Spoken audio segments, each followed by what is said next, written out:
Hi, this is Mike Fry, and you are listening to the We Effing Told You So podcast. Today is April 16, 2025. Today's installment is, are Bernie bashers real or online bots? As Bernie Sanders inspires the nation, a wave of online trolls and bots work to smear him again. What do online trolls and bots spreading lies about Bernie Sanders have to do with a bill introduced in Minnesota in 2006? Stick with us and find out. So, back in 2006 and 2007, I, Mike Fry, the voice of the We Effing Told You So podcast, was running a no-kill animal shelter in Minnesota and working on various efforts at the Minnesota legislature in order to make Minnesota law more friendly to our non-human brethren. One of the efforts I and others had already worked on for years at that time was what we called the Puppy Mill Bill. If successful, it would have allowed the state of Minnesota to clean up or close these canine hellholes. They were a huge problem in the state, with some of these operations housing over 1,200 breeding dogs plus their puppies in conditions that were not only horrific and inhumane, they routinely violated federal laws. Yet the USDA, the entity supposed to enforce those laws, rarely did anything to bring these operations into compliance. Giving the state authority to license and oversee them and help clean them up or shut them down was the goal of the bill. There were a couple of problems, though. The first big problem was that large commercial breeding of dogs is a big business with lots of money behind it, including from organizations like the American Kennel Club, or AKC. The second problem was that animal welfare advocates didn't agree on the approach. A main point of contention was the threshold at which a breeder becomes a, quote, large-scale commercial breeder according to the proposed law. There were basically two camps that formed. One group wanted the proposed law to regulate even small private breeders, even those with as few as 6 dogs and who produced only 1 or 2 litters of puppies per year. The other group was more concerned about regulating the large commercial operations with hundreds or thousands of dogs. For many years, Minnesota Senator Don Betzold worked with those advocating for the number 6. And for the most part, the other group went along and worked to help, even though privately they believed that setting the number of dogs too low was a big part of the reason the bill hadn't yet passed. The state had very publicly said that it thought setting the number too low meant that too many licenses would need to be overseen, requiring too much work on their part to inspect, follow up on, and enforce the law with too broad of a group. They said they didn't believe they'd be able to do the job well if they needed to regulate so many breeders. It also meant the bills introduced got virtually zero support from any of the dog breed clubs or even many of the breed-specific rescue groups. So year after year, efforts failed. Even still, Betzold and some of the animal advocates aggressively refused to raise the number, even though doing so would have gotten the state to regulate the largest and most problematic puppy mills. They were set on the number 6, and at times even tried to lower it further to 3. They demonstrated the perfect example of doing the same thing over and over and expecting different results. I grew tired of this and decided to do something different. I worked with our lobbying team to introduce competing bills in both the Minnesota House and Senate. I worked with the Minnesota Veterinary Medical Association, the Minnesota Purebred Dog Breeders Association, and scores of animal welfare advocates to come up with a new bill with a new threshold number, which this new group that formed agreed was 50 dogs. That turned out to be a good move, even though State Senator Betzold and some of his supporters dug their heels in and refused to budge on the number in their bill. To me, it seemed like they were willing to burn the entire effort to the ground if they simply didn't get everything 100% exactly the way they wanted it. More on that dynamic in a minute. The resulting fight that happened between the two groups over competing bills, with multiple bills moving through both the House and Senate, brought a lot of attention to the issue of puppy mills. Suddenly, puppy mills began being covered regularly in the local press, and legislators began demanding that our two groups work together to come up with a compromise bill that both groups could support.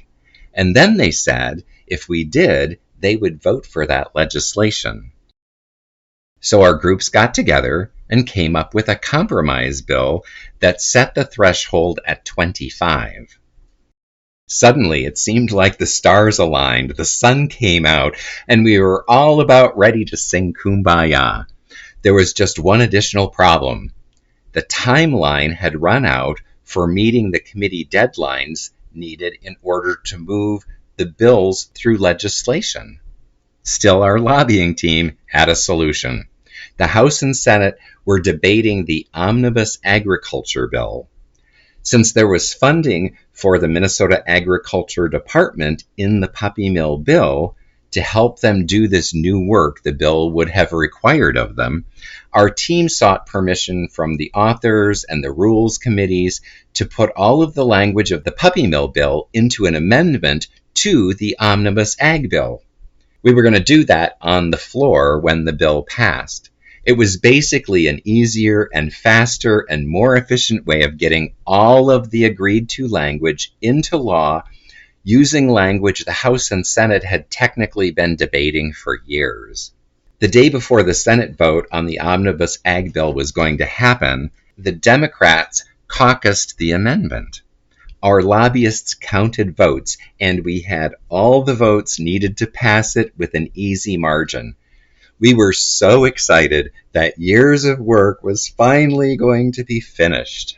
Our joy faded the following morning, though, the morning of the vote, because so-called animal welfare advocates working with Senator Betzold began aggressively lobbying senators to vote against the amendment, even though it was their agreed-to language. Their argument? They said Senator Betzold had worked on the puppy mill legislation for so many years that he deserved to have a bill passed with his name on it. Wait, what? Animal welfare advocates were willing to kill legislation that would have protected thousands and thousands of dogs trapped in horrible conditions because passing an amendment wouldn't let Betzold stick his name on it? Yep, that is exactly what happened. Senators began calling our lobbying team and telling them that they were pulling support for the amendment and explaining why. When enough senators pulled their support that we knew the amendment could not pass, the amendment was pulled. It never got voted on. The next year, ironically, Senator Betzold was not reelected, and he never had another chance to pass a puppy mill bill with his name on it. These people killed the puppy mill bill so a senator could grandstand by sticking his name on it. Apparently, his ego was more important than the actual cause. With that little bit of Minnesota animal welfare history, we'll move on to talking about Vermont Senator Bernie Sanders, who, for the record, is now our senator and a man we have followed closely and very much admired for decades, and who, along with Congresswoman Alexandria Ocasio-Cortez, has been touring the USA in recent weeks, bringing massive crowds of tens of thousands of people to their rallies. He's one of the very few people in the U.S. Congress actually bringing energy and inspiration to the Democratic Party, even though he isn't even a Democrat himself. His anti-oligarchy message that he's been delivering for decades is particularly resonant at a time when oligarchs are taking over our country and destroying it right in front of our eyes. His is also a message that resonates with rural, working-class Americans that typically vote Republican, even though he's very progressive. So successful has Sanders been, all of a sudden, at reaching the American electorate that even the very conservative publication Newsweek recently ran with this stunning headline. Quote, Bernie Sanders' rally crowd size tops 30,000 in district Trump won 3 times, end quote. That was about an event in LA where the crowd actually topped 36,000 people. Rolling Stone went with this headline about his event in Utah. Quote, Bernie Sanders packed an arena in ... Utah. The senator's Fighting Oligarchy tour alongside Representative Alexandria Ocasio-Cortez is drawing massive crowds even in red states, end quote. Meanwhile, Vanity Fair went with, quote, quick, no one tell Trump about Bernie Sanders and AOC's crowd sizes, end quote. We think that's great. We would add, though, that maybe someone should tell the Democratic Party establishment because they seem to be trying really hard to pretend none of that is happening, while at the same time, behind the scenes, releasing a swarm of flying monkeys to attack him online, using the same old tired lies they told about Sanders during the Hillary Clinton campaign back in 2016. As a result, even as the man, again who is not even a Democrat, is breathing life and energy into the Democratic Party that seem to be practically on life support, our news feeds are suddenly full of so-called people, in quotes, griping about him. We say it that way because many of the accounts spewing the anti-Bernie shit online are obvious bots. This isn't the first time Sanders has been maligned by foreign bots. In 2023, the Israeli army admitted to unleashing an online disinformation campaign. Sanders naturally was one of the targets because he had the audacity of speaking out against the genocide the Israeli government continues waging against Gazans, and has gone so far as introducing resolutions to condemn the USA's continued selling of weapons used by Israel against Palestinians in Gaza, like SJ Resolution 33. A Jewish man, Sanders is Jewish, condemning mass murder by Jews is a bridge too far for established Democrats and Republicans alike because both are beholden to U.S. weapons manufacturers who rake in a fuck ton of cash when genocide or war breaks out anywhere in the world.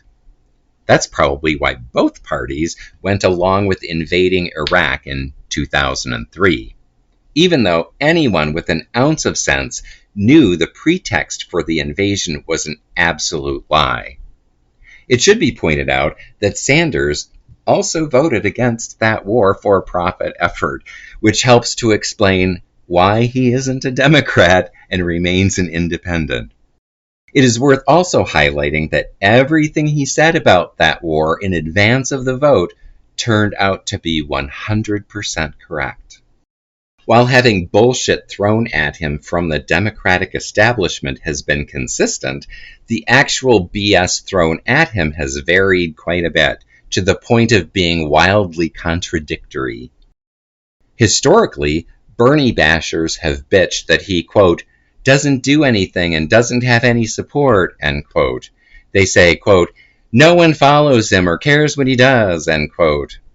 That, of course, is easily disproven by checking his actual congressional record. That includes 7,652 bills introduced, 273 bills that passed both the House and Senate, and 239 that became law, because so few bills that get introduced actually become law. That's actually a record any member of Congress could be proud of. But the insanity of the sudden influx of online Bernie bashing is even crazier than that, because now the bots and trolls insist that he's really all only about grandstanding, even though the message he's putting out today is little changed from the visionary leadership that he's been expressing for decades, and even though, to tie it back to the puppy mill bill issue back in Minnesota, he gets a shitload done that he doesn't even have his name attached to. It turns out he doesn't give a crap if his name is attached to legislation he works on. When he's struggling to get things passed through the normal, often very dysfunctional process in Congress, he drafts amendments to other bills, attaching his language to them like we tried to do with the puppy mill bill in Minnesota.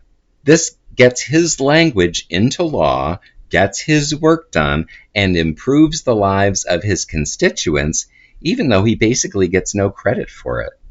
That's technically the opposite of grandstanding. Every once in a while, someone does pop their head up and take note that Bernie Sanders is known as being the Amendment King because he's so efficient and effective at getting laws passed through the amendment process, even though he does not end up getting his name on those laws. But sure, he's both an unknown whom no one follows, while he's also a national sensation with an amazing track record for fighting the good fight. He's also a grandstander who somehow doesn't need credit for the work he does. It's all so absolutely fucking crazy to the point of insanity. All this cannot be true at the same time and is utterly disproven by his actual record. As crazy as all that sounds, it gets even worse. The latest attack on him suggests that he is a racist and a homophobe, which strikes us old gay queens who've been together for 40 years, who celebrated our first wedding in Vermont in 2000, in part because while Democrats were busy pushing for anti-gay laws like Don't Ask, Don't Tell, Sanders and other Vermonters, thank you, Howard Dean, stood up for us and made that state the first place in the USA where we could get married. While the licenses were technically civil unions because the federal government prohibited gay marriages, they decided that in Vermont, we were worthy of the same rights and privileges of our heterosexual counterparts. Because of Sanders' leadership, along with others, we could be recognized in the USA as a family for the first time. And that was back when Democratic leadership was doing everything they could to push us back in the closet. Don't believe us? Listen to this. Here's a clip of then Representative Bernie Sanders on the House floor talking about gay people in the military whom he was advocating should be allowed to serve openly. First, Republican Representative Duke Cunningham makes a grossly homophobic comment about homos. Listen. The same people that would vote to cut defense $177 billion, the same ones that would put homos in the military, the same ones that would not fund BRAC. To that, here is a part of Sanders' reply. Remember, this is 1995, in the middle of Don't Ask, Don't Tell, when most Democrats in Congress were throwing queer people under the bus on a regular basis. With that in mind, here's how Sanders responded. Now, my ears may have been playing a trick on me, but I thought I heard the gentleman a moment ago say something, quote unquote, about homos in the military. Was I right in hearing that expression? Absolutely. Putting homosexuals in the military. You said something about homos in the military. Was the gentleman referring to the many thousands and thousands of gay people who have put their lives on the line in countless wars defending this country? Was that the group of people that the gentleman was referring to? I'm talking about the military people in the military do not support. That's not what we were talking about. You used the word homos in the military. You have insulted thousands of men and women who have put their lives on the line. I'm talking about you and liberals like you that keep the foreign defense. Gentlemen, reclaiming my time. The fact of the matter is that we are senior queens who've watched and listened to Sanders serve the role as one of the nation's leading advocates for LGBTQIA plus equality for all of our adult lives. No ignorant bot, troll, or DNC party brainless follower can change that. After all, if he was a homophobe back then, what would that make the Clintons? You know, the ones who told us we had to stay in the closet or lose our jobs. On issue after issue, Sanders has been decades ahead of the Democrats, and the leadership there seems to hate him more the more he is proven right. As usual, rather than rallying behind him, they pull out all the old, tired, non-functional playbook of attacking him with lies and swift-boat-style smears. Now, with his surge in popularity, because of the urgency of his message, they would be wise to learn that lesson and start rallying behind him. But we predict they won't. We'll close with what might be the most insane attack they throw at Sanders, that he fractures the Democratic Party. But that's actually what Sanders' critics are doing by attacking one of the only people on earth who is literally breathing life into their party, a party that is gasping for breath because of failed leadership and that is searching for ways of reaching working-class voters. They are damaging themselves and blaming him for the damage that they're doing. Will they learn the lesson? Probably not. If they do, and if they embrace his message and rally around it, we'll be happy to admit that we're wrong. If they don't, and it goes the way we think it will, we'll just say, we effing told you so. Oh, and about those obnoxious bots and cuckoos bashing Sanders on your social media feed, we strongly encourage everyone to just mute or block them and move along. There is literally no getting through to a bot or a person so far down the rabbit hole they will confidently spew that easily proven wrong shit.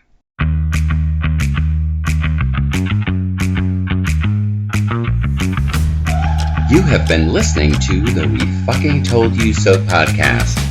Please like and subscribe and share on your social media. Thanks for listening.